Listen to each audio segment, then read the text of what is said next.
Amakuru kuri TV1 ni mukanya isambiri n'igice. Ugeze ku kagari baragufata bakakwiriza bakirwa bagucunaguza. Bari kumbwira ngo nintanga amafaranga y'irondo ngo bazanjana ku murenge. Kugisa ubundi utayatanga. Nta bushobozi mfite.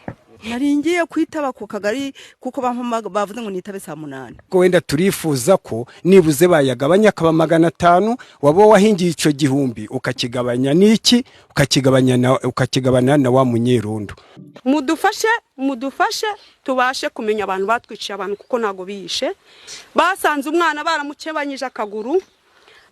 Barangije bavuna hano mu bujana baravuna. Byagaragaraga ko bishwe bakubiswe cyangwa bavunwe.